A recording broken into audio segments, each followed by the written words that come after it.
বলিউড বাদশা শাহরুখ খান 2023 সালটি হয়তো তিনি কোনো দিনও ভুলতে পারবেন না। কারণ এই এক বছরে একটা সিনেমা উপহার দিয়েছেন, যার মধ্যে পাঠান সিনেমা ছিল অন্যতম। এই সিনেমা দিয়েই বলিউডে ঘুরে দাঁড়ান কিং খান। এবার পাঠান সিকুয়েলের শুরু হয়েছে, আসছে পাঠান 2। ভারতীয় গণমাধ্যম ইন্ডিয়া টুডের দেওয়া তথ্য মতে পাঠান 2 সিনেমার গল্পের দায়িত্বে আছেন আব্বাস টায়ারওয়ালা, যে পাঠান সিনেমার গল্প লিখেছিল।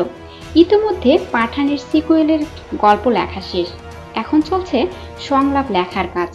ভারতীয় সংবাদ মাধ্যমে দেওয়া সাক্ষাৎকারে এমনটাই জানিয়েছিল তিনি।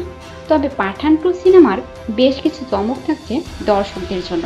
সে বিষয়ে আব্বাস খোলাসা না করলেও দিয়েছিলেন ইঙ্গিত, কারণ সিনেমার ভিলেন হিসাবে আসতে পারে পরিবর্তন। এছাড়াও নির্মাতার দায়িত্বেও থাকছেন না সিদ্ধার্থ আনন্দ, কারণ তিনি ব্যস্ত আছেন শাহরুখ সালমানের টাইগার ভার্সেস পাঠান সিনেমা নিয়ে। তাই নতুন নির্মাতা ও ভিলেন নিয়েই আসতে পারে পাঠান 2। তবে সিনেমার শুটিং ও কবে মুক্তি পাবে সে বিষয়ে কিছু জানাননি আব্বাস। শাহরুখের পাঠান সিনেমাটি মুক্তি পায় 2023 সালের 25 জানুয়ারি। বক্স অফিস থেকে সিনেমাটি এখন পর্যন্ত আয় করেছেন 1050 কোটি রুপির বেশি। এতে শাহরুখ খান ছাড়াও বিভিন্ন চরিত্রে অভিনয় করেছেন দীপিকা পাডুকোন ও জন আব্রাহাম।